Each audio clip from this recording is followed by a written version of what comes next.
नमस्कार, जोहार। आप देख रहे हैं आचरण न्यूज। मैं हूं आपके साथ निशा मिश्रा। घाटशिला उपचुनाव की बिसात बीत चुकी है। आज पार्टी अपना दमखम भी दिखा रही है।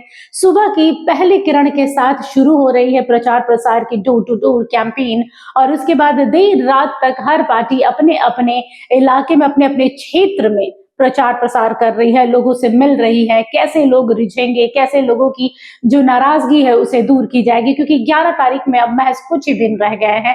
ऐसे में हर पार्टी ने मोर्चा संभाल रखा है। हर पार्टी के बड़े बड़े जो संयोजक हैं, जो कदावर नेता है, अब धीरे धीरे घाटशिला में दिखने लगे हैं।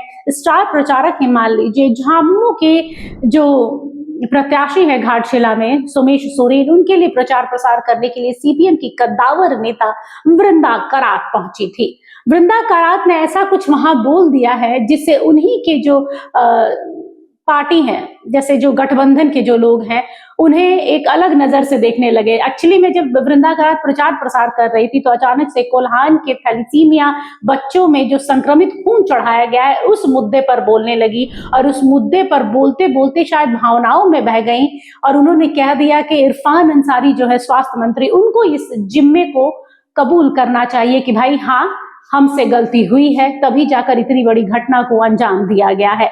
और जैसे ही वृंदा करात ने इस बात को कहा, वहां खड़े शासक दल के जितने भी लोग थे वो एक दूसरे का मुंह देखने लगे। हालांकि वृंदा करात ने साफ तौर पर कह दिया कि भाई, स्वास्थ्य विभाग में कहीं तो कुछ हुआ है, कहीं तो कोई कमी है, तभी इतनी बड़ी घटना को अंजाम दिया गया है। और अब जो पूरी इस घटना के बाद का जो चलचित्र हम आपको बता रहे हैं तो वो यही है कि इस घटना के बाद से झामुमो के जो आला अधिकारी हैं वो इस पूरी घटना पर एकदम चुप्पी साधे हुए हैं, वो कुछ बोल नहीं रहे हैं, क्योंकि भाई अपना ही घटक दल है, अपनी ही पार्टी के लोग हैं। वृंदा करात भी कोई बाहर की नहीं है, सीपीएम की नेत्री नहीं है और उनके साथ में ही कहीं ना कहीं जुड़ी हुई है महागठबंधन में।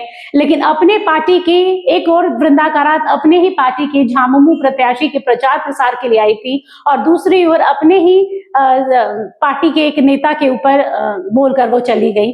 इसको लेकर कहीं ना कहीं सवाल खड़े किए जा रहे हैं। सवाल ये उठता है कि झारखंड की सरकार इसमें क्यों चुप है? रॉयल्टी झारखंड सरकार को मिल रही है या नहीं मिल रही है?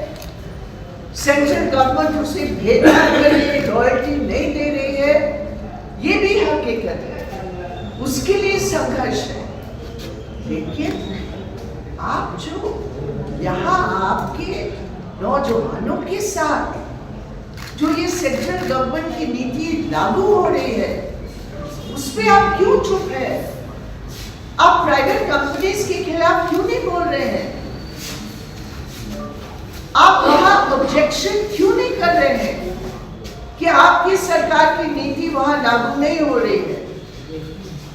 वहां खुलेआम लूट हो रहा है, वहां सैकड़ों गांव में लोग रह नहीं सकते, इतना कोयला का धूल, वहां पूरा गांव के गांव बर्बाद हो रहा है। लेकिन झारखंड सरकार कोई बात नहीं कर रही। क्या वहां कंपनी राज चलेगा? हम ये सवाल पूछ रहे हैं। क्या पूरे झारखंड की संथाल परगना में जहां राजमार्ग प्रोजेक्ट है या धनबाद में जहां प्राइवेट कंपनीज को नए कोल माइनिंग की इजाजत दी जा रही है, क्या ये तय हो गया कि वहां कंपनी राज चलेगी? तो इसलिए हमारी पार्टी सीपीआईएम, सीआईटीयू, आदिवासी अधिकार मंच, बाकी जितने भी लोकल वहां साथी हैं और उनके संगठन हैं, सब मिलकर झारखंड बचाओ रोजगार बचाओ वो मंच के रूप में वहां काम शुरू है। और मैं सिर्फ झारखंड की सरकार से और मुख्यमंत्री से अपील करना चाहती हूँ कि ये चुप्पी जो है उसको तोड़ने की जरूरत है। अब ये तो झारखंड सरकार से पूछना पड़ेगा। हम तो झारखंड के सरकार की तरफ से तो जवाब नहीं दे सकते हैं ना। मैं आपके सामने जो हमने अपने आंखों से और अपने सर्वे के मुताबिक हमने जो देखा,